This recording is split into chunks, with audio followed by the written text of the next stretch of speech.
2, 1. All right, we are recording. Welcome to PCOS Conversations with Julie and Laura.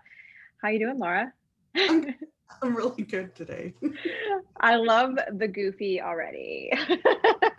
So, like I said, I'm Julie, and I'm a registered dietitian and a non-diet dietitian that helps people with PCOS through my online course. And I also have a podcast called Love Food. And Laura, tell us about you. I'm a Cancer. I'm a Taurus, and I don't know if we fit. Whatever, you know. We do actually. Okay. I once dated a Taurus, and it was pretty good. Awesome. So hi, I'm Laura Burns.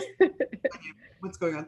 I'm a body liberation yoga teacher. I live in Houston, Texas, and I run events about body liberation, about yoga. I work with Julie on PCOS stuff, and I really just want people to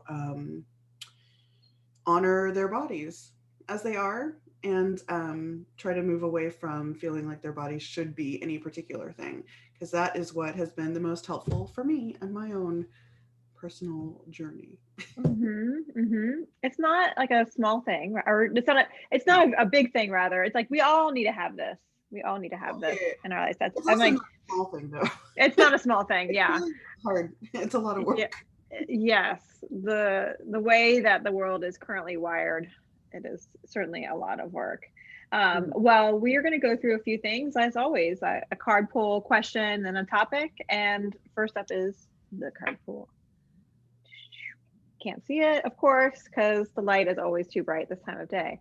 Oh, but if I do it just right, sometimes I can see. No. Oh, there. No, it doesn't work. Yeah, there you go. There you go. So, Laura That's and I have been like. We've been putting together some prompts to help with self-care with PCOS, and this is our mini card deck. We'll have a full version at some point, and we are going to pull a card, and today's card is "You did not cause your PCOS." That's a big one. That is the card, or not the card, but that is the statement, the sentiment that first started changing my life, really, when I allowed myself to like hear a different voice other than "you did this to yourself, you caused it by being fat, you ate yourself into PCOS," because that's what everything else was telling me. And that the only thing I could do was try to lose weight. And so there was so much shame. You know, we always talk about shame. And so, man, this card like really like always, it's kind of like a punch to the gut a little bit, because it reminds me of like how awful I felt and how like full of shame and like anger at myself, which is super messed up, you know, of course. Diet culture teaches us to internalize all these things, but so yeah, so it's a big one for me. Well, the duality too, the way you just described that, like it's like the one that changed your life and like in the direction you wanted to go, and it also feels like shit to connect with, like, and that's something that I wanted to mention. I want to talk about shit, but just that, you know, when I talk to people with PCOS, and it used to shock me how many people thought they caused it. I'm like, that's what they told who told you that? Because that's literally the truth. I know, but it is everybody. Yeah, like every single person. But again, as the person outside who doesn't have PCOS, I was like, wait, what? Like, no, you didn't cause it. This is like passed down through families. Like, it's not something that you can control.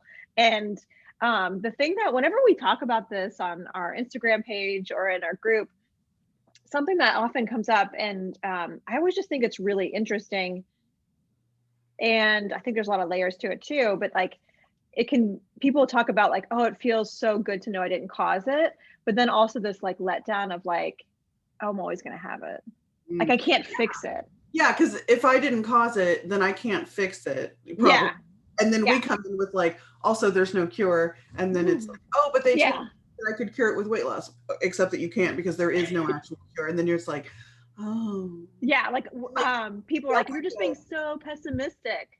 Yeah, so that's a real low moment though. But to me, like, and I always talk about like, I like to be realistic about things. Yeah. I talk about like just in general, like even if you don't have PCOS, like being a fat person or like being disabled or having something going on with your body, having chronic illness, like that it's just with you for a long time and it impacts your life so much and it impacts like how people treat you and the messages that you get. But like I would rather know there's no cure and I didn't cause it, I can't fix it, but what can I do then? And like dedicate myself to that.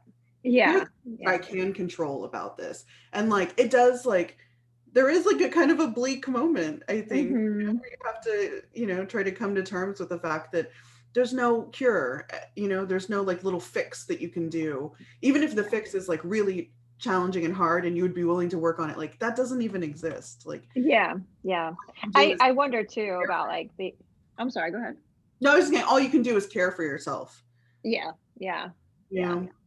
And the thing, I wonder why this, I like laugh as I say this. I'm like, I wonder why medical care has made people believe that they can fix it through weight loss. And I laugh because I'm like, well, of course, of fat phobia.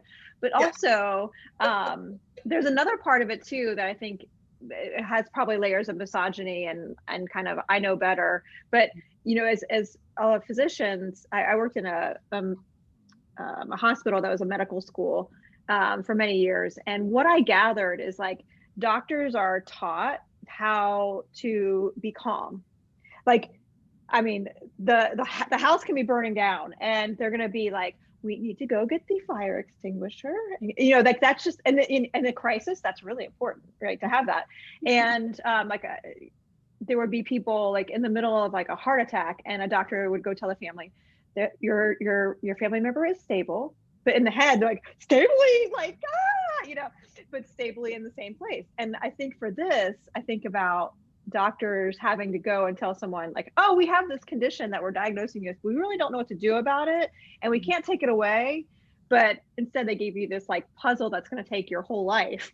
Like, just go lose weight and it'll make it better. And really a part of just like trying to smooth over the roughness of reality. I think it's just another time where doctors are doing that, you know, just to make it like, we'll just work on this and it'll make it better, when really it doesn't. And for a lot of people, it really hurts them. Diets, not only are diets don't work, but they're like super harmful for many people, not everyone, but for many people. And harmful ways, like physically. Yeah. And mentally. Yeah. And then also like contributing to the oppression of fat people at the same time. Yeah, also that. Yeah, that's also that.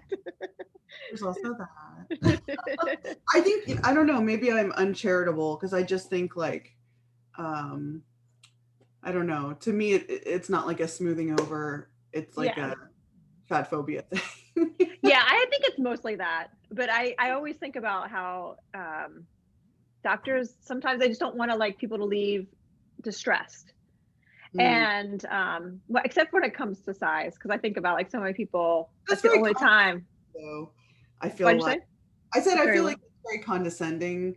Oh, for sure. Like very patronizing, like I don't want you to be upset, or more actually maybe it's not, it's like I don't want to have to deal with you being upset, right? So no, I think it's very condescending. Yeah, I'm instead going to send you off into a shame spiral of diet culture and weight loss and fat phobia that is going to like really impact the rest of your life. So right, but I don't want you to be anxious about this like chronic condition that we don't know much about or how to fix. No, I think it's super condescending. I think it's not okay. I'm curious, if you're watching this, tell us in the comments, what do you think about what we've been discussing? I might be alone in this. I don't know. Like, I feel like I'm kind of a jerk sometimes and I assume the worst. Nah. Because I've had really shitty experiences. Yeah, like you've had experiences that have made this true. Yeah, there's a reason I think the way that I do. It's because I've had a lifetime of experiences that have reinforced those things. But I'm curious. Comment. Press pause if you need to, but comment and let what you think. Oh man. So messed up, so many layers of crap. And I know this is the time in our show where we usually go through a question.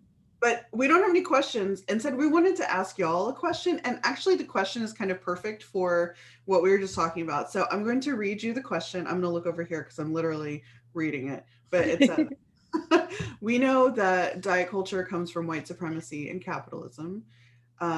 Where do you see these pop up in your life, and how can you continue to make changes to move away from that influence? And I think that this is a perfect pairing with what we were just talking about, because where do you see these pop up in your life? Oh, boom, the experience at the doctor, all these things. So just again, diet culture comes from white supremacy and capitalism. Where do you see this crop up in your life?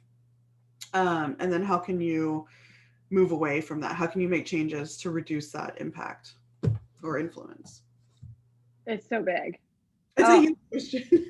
Yeah. I think that's something that's super important. And, I know the people that we often interact with on Instagram, it's something that they're talking about, but I don't hear it a lot in PCOS circles. But we hear it. I think I look forward to opportunities to connect with people live again when we can see like naked faces again, naked faces. And then talking about that type of just acknowledging how PCOS is really affected by these big systems.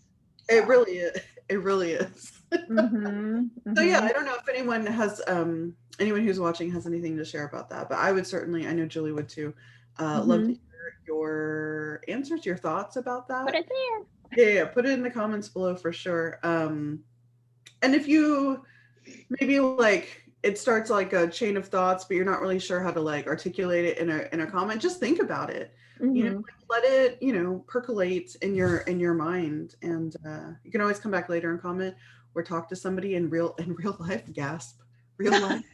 Yes. About that. I just think that these are conversations that should be occurring more, especially I think so.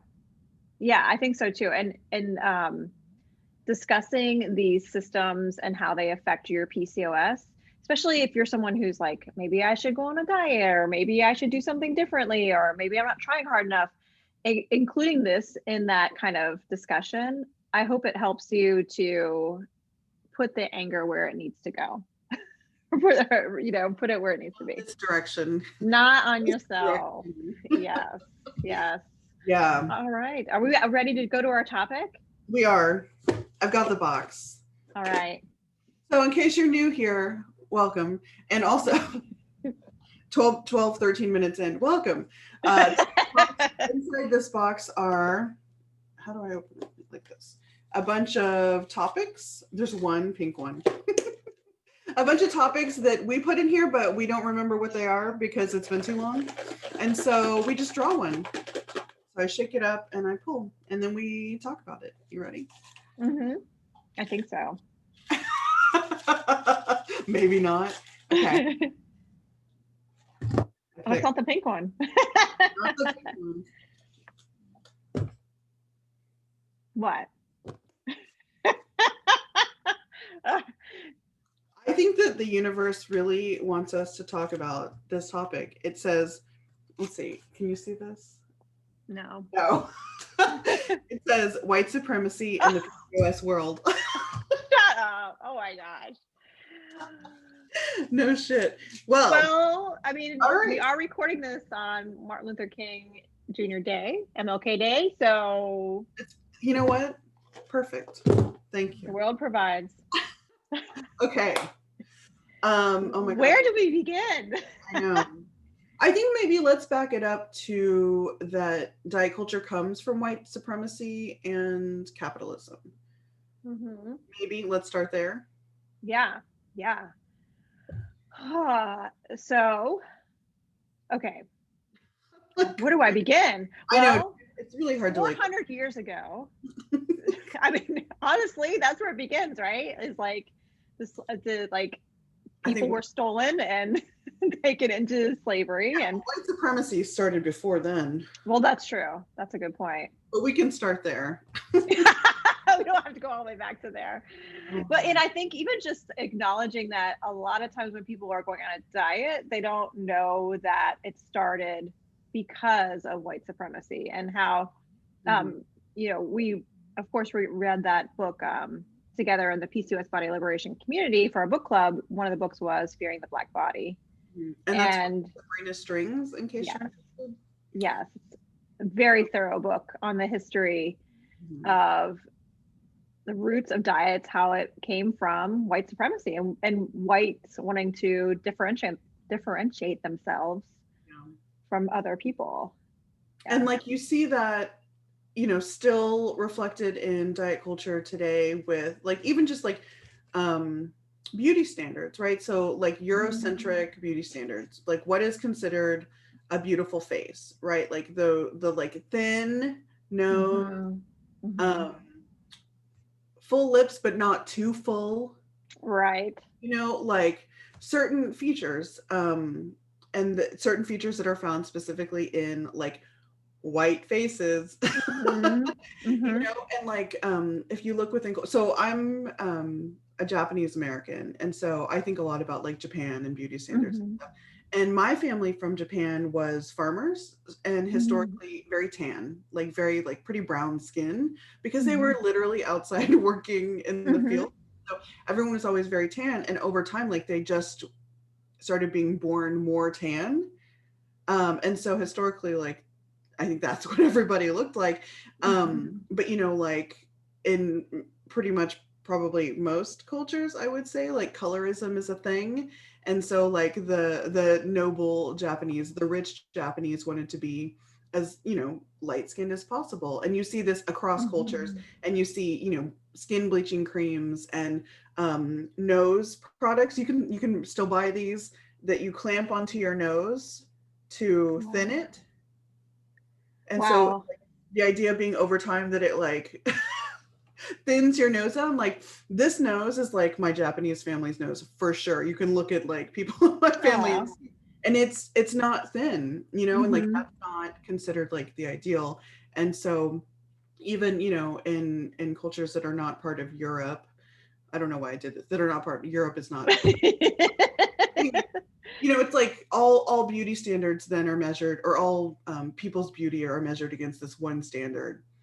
Right. And then size became a part of it too. Like size became a part of beauty as well.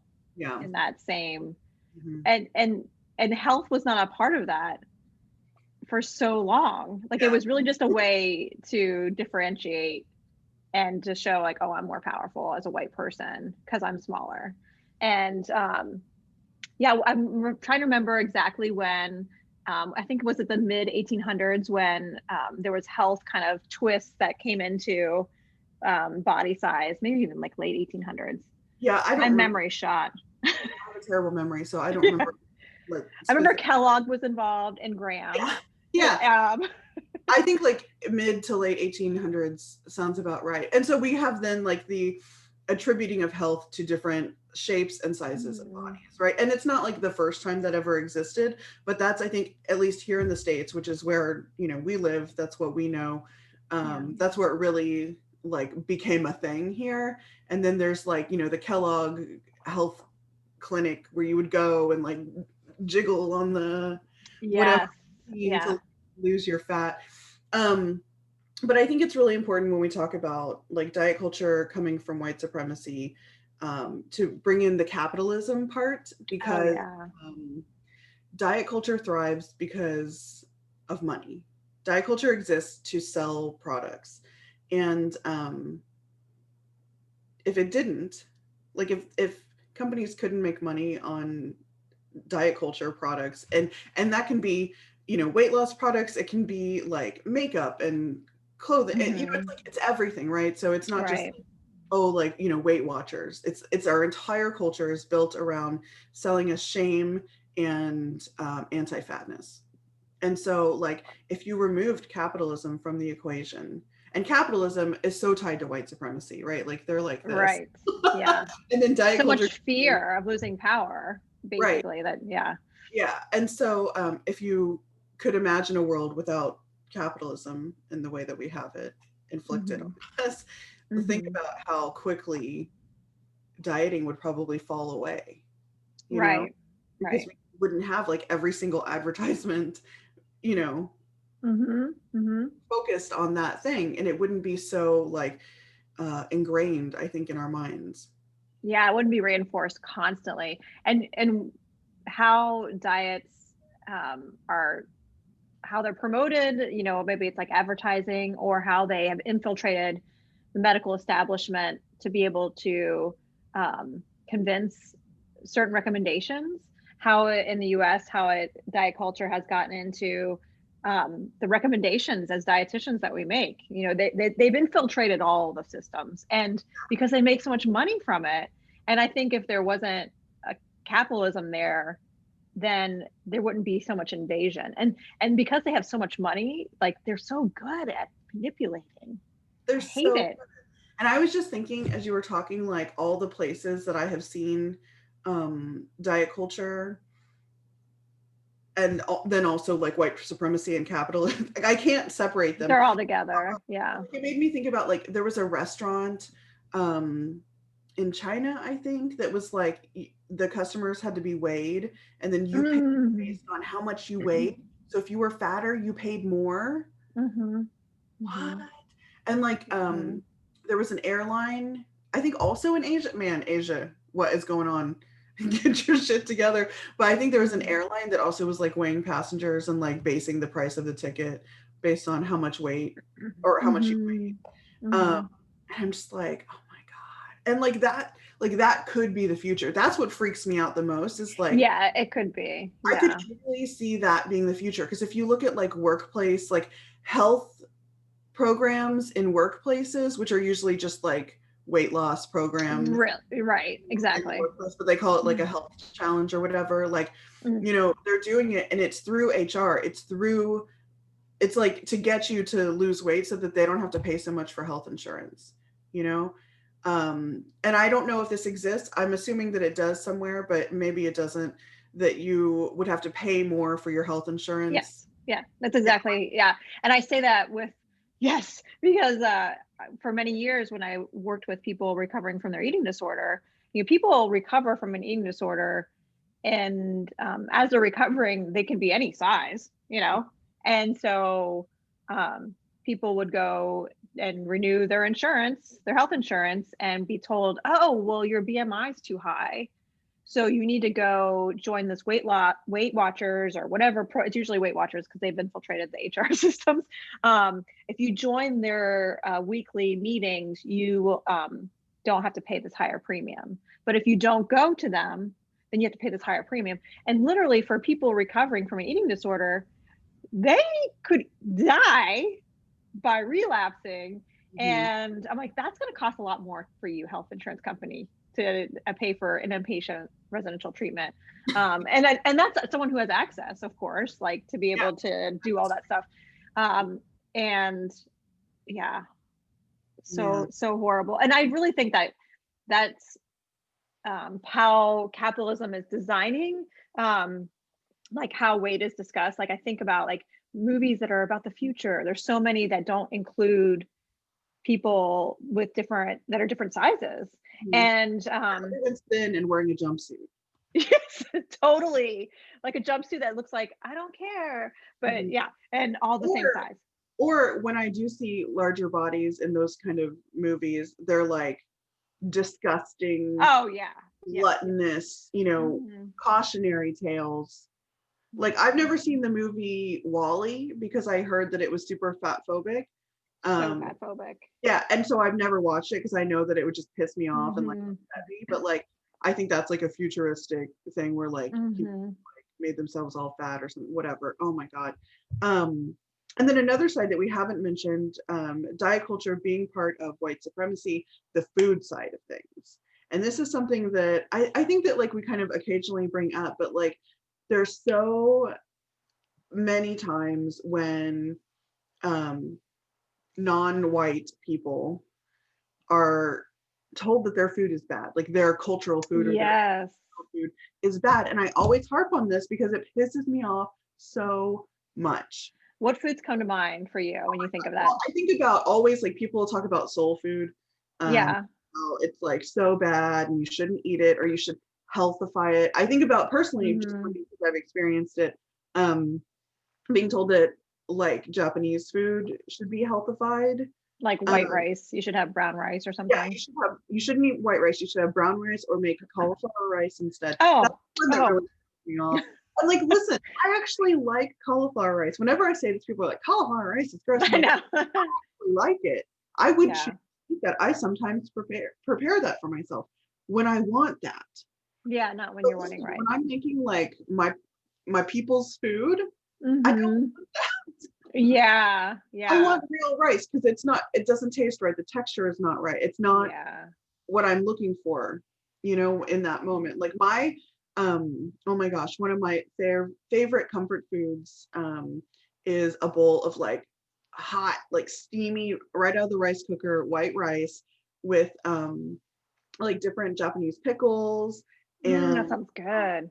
maybe some like steamed broccoli and Mm-hmm. then like whatever protein you want and just like a little bit of soy sauce and then some furikake, which has like seaweed and seeds and flavorings and stuff. And it's very simple and it's so good. And I told That that to sounds somebody delicious. one time and she was like, "Oh, that's so bad for you. That's such a big bowl of rice." And I was like, Oh my gosh. "Oh my God." You know Like, that when that just hurts my heart so much because like you were talking earlier about your nose and how it connects you to your family's like lineage and I'm like that's what the food does too. Like oh, and I especially for me, like because I'm mixed, I already have like a lifetime of baggage because people have like made me feel not a real Asian person because I'm mixed and because I'm mm, fat. So this comes into it also ooh, because tell me about that. so in Asia, like the ideal woman is supposed to be very petite, Hmm. small in stature, small in voice, like that's the stereotypical like over time. And I am not small and I'm not small. And so by taking up the space that I do both physically and like energetically, um, according to a lot of people, it makes me like less real Asian. And so I really have like a Mm, very deep like identity issue over time hmm. that I have worked on a lot and I feel a lot better about it now, but it's still a thing that if somebody really, I'm giving everyone ammunition, if you really want to hurt me, go there because Oh, it's I'm so sorry. Yeah, that.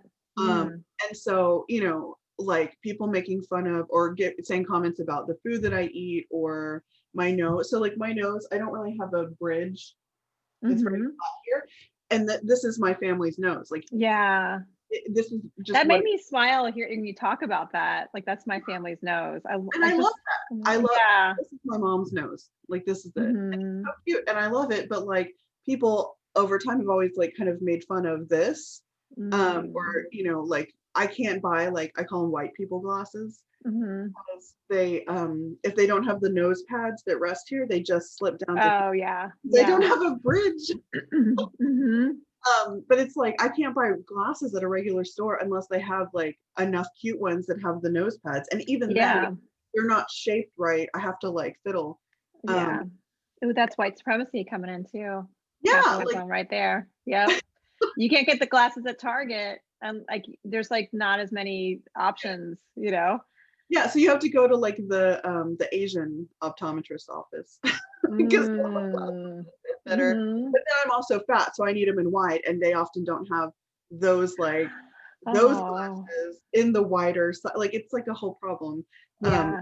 and like that's a relatively small problem in life, but it's like little things like that always, coming Hmm. and every like person, whatever your background is, like you have those things that people Hmm. harp on, Hmm. Um, like I don't know. I mean, I just keep talking about myself, but that's what I know. But like, Hmm. I have some rosacea. Like you can see now, like my face is kind of red. Also, I have sun streaming in, but um, I'm not like yellow in the way that people Mm. would want me Hmm. to be yellow. Even though Yeah. I definitely have yellow undertone skin, I'm often, Hmm. and so that's another way that people are like, well, you're supposed to look like this, Mm. and like also a lot of my family was brown. Yeah, yeah, Like yeah. there's People no. wanting to categorize you and wanting to be able to do that and have access to that information. I feel like that's like another like white supremacy shitty Mhm, thing of like you're white or not. mhm, Like let me categorize. yeah. Sorry, I got off on a tangent, I think.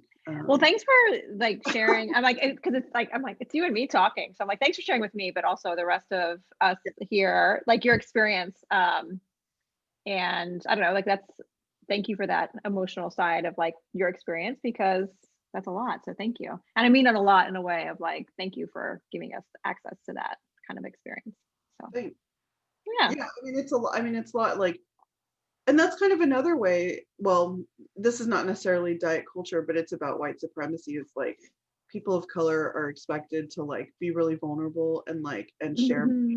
It's like white culture feels pretty entitled to that information. Yeah.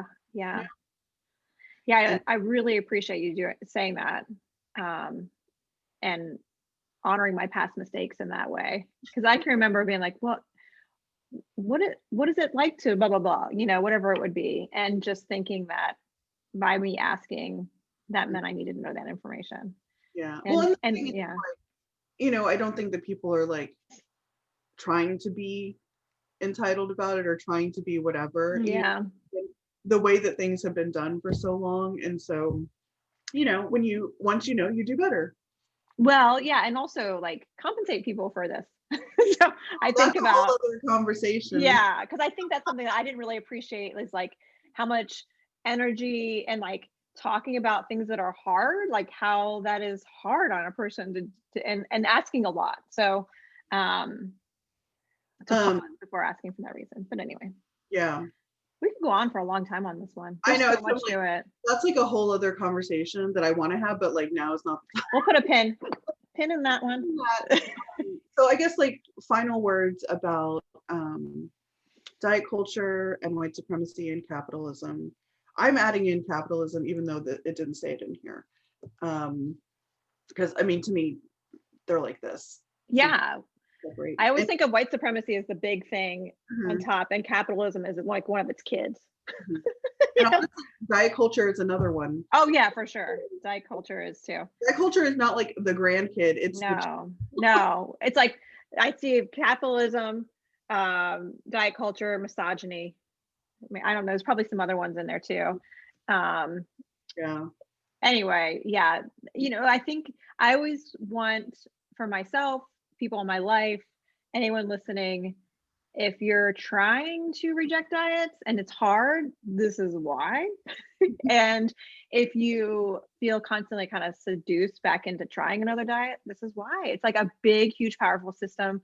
And it's not just like in your head. It's not like a mindset shift that you can just be like, oh, I'm going to fix my body image. It's because these big, huge systems are here. And that's why Laura and I wanted to make the PCOS Body Liberation community, is because together we can do so much more than individually. I'd like to say that if you are a person of color and you are wanting to move away from diet culture, and it's hard because it's hard, maybe to like, because people are, well, what can I do? Like, what can I actually do? I think that one of the things that has been most helpful for me is to like, and this is, I'm saying because we were talking about like, you know, like my nose or like whatever, find the parts of you that remind you of where you came from. You know, like, so for me, like the shape of my eyes, or my nose. I think about like my inseam because it's very short, and both of my parents, like both white and Japanese, have really short inseams. Like we're, you know, not a tall people. But yeah, just like, and especially things like noses and lips and stuff like that that are so like vilified or remarked upon in many, or the tone of your skin, or the texture of your hair, all of these things. If you can find those things and try to celebrate them and try to step away from diet culture and white supremacist beauty ideals and everything that tells you that it's not the ideal, which is, and this is really hard, and just like find ways to celebrate it, even if it's like you're brushing your teeth. I do this, I always do things while I'm brushing my teeth because it like makes me do it longer, which is I guess good. But like brushing your teeth and looking at that feature or the color of your texture of your hair, and like finding some kind of either words like I like this because, or you're worthy, or you're beautiful, or even sometimes words are not possible. Like that's too much. Yeah. And so finding, like, I sometimes think of, like, I picture like a wave of energy coming from me out, like just like a swelling, like sometimes you get like really, you get, you feel like a lot of love, or you feel excited, and it's kind of like, oh, it like kind of washes over you. I like to think about that, and just like thinking of just like sending yourself a wave of something, appreciation, celebration, even if it's like, like, I'm brushing my teeth. Even if, love is beyond you in that moment, like just appreciation, that it exists, and that's the nose that has been breathing for you. That's the hair that warm. That's the skin that covers your body and holds all your organs. And I always come back of breaking it down to like these basic level, like I can appreciate this. So that's what I would like to leave you with, when it comes I to love that. Thank you. I love it. So, we're think we long. need wrap? That's okay. It's a big subject. It needs to expand. It's okay. It can't be contained. Okay. Nor should it be. But we do need to wrap up. So shall we cheers to PCOS Body Liberation? We shall. We shall. But before we cheers, we probably should say, oh yeah. I was like, I know I need to say something. Oh yeah, like follow us and do those kind of things. So I would like to say to please like this video if you liked it, because we're a new channel, we're just trying to get going. It really helps us if you like it, and especially if you subscribe. We got over 100 subscribers. Yay! Thank you. And so let's keep it going. We're new to this, and we would love to hear if you have requests of topics that you want to hear about, questions that you have, about food stuff, about PCOS, about yoga, about body liberation, like any of this stuff, like we would love to chat about. If you have any comments, comment below. Come find us on Instagram. We're at PCOS Body Liberation, and our website is the same. It's PCOSBodyLiberation.com. I think that's all. I think it is all the things. I'm ready to cheers. Ready? Yes. Cheers. Oh, there you go. Have a good one.